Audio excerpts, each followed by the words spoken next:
Hello, I'm Ekaterina Borozdina, and today we will talk about lay perspective and lay expertise in medicine. For a long time, since medical professionals gained legitimate authority in dealing with issues related to health and illness, medical perspective on human body and its conditions dominated healthcare landscapes. Patients were considered ignorant in regard to matters of treatment. Normative expectations of a patient's social role consisted of the following. When an individual was unable to perform her usual duties for the health reasons, she was expected to visit a doctor. After this, she was supposed to follow doctor's advices and to demonstrate the desire to recover. Patients were assumed to be subordinate to doctors in healthcare environments, and they were not perceived as actors who actually have some knowledge about medical services.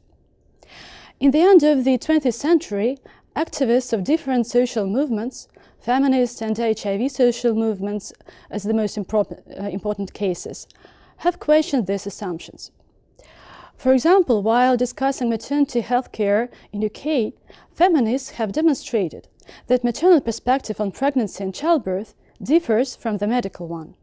For the doctors, childbirth is a potentially pathological process. It should be controlled with the reliance of abstract scientific knowledge, and to assess its outcomes, standardized medical criteria are used. For the mothers, childbirth constitutes a part of family life. It is intertwined with other private experiences. Women see themselves as possessing practical knowledge about their own health condition, and they evaluate childbirth experience in a holistic way. In particular, they pay attention to emotional dimension of labor, the one which is usually neglected in medical perspective.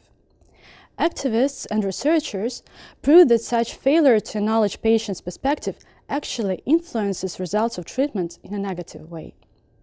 This new understanding has launched a dramatic change in healthcare systems of developed Western countries.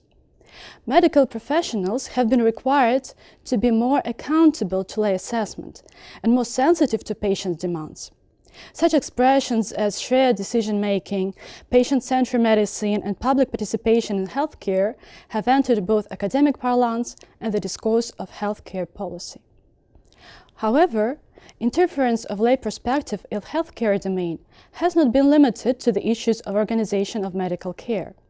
In the 1990s, a new term was coined, social studies of medicine, a lay expert. It reflected an increased interest in what patients can say about the health and illness.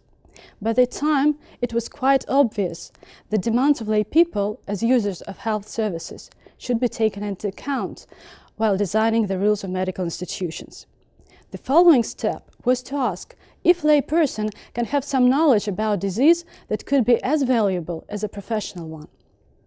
I would advise you now to stop a video for a second and to think how lay experts can actually contribute to knowledge of medical professionals. What kind of knowledge they possess that complements a scientific one.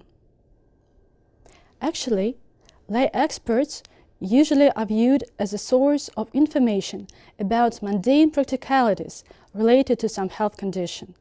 They are experts in everyday routine of living with some illness or of taking care of a person with a disease.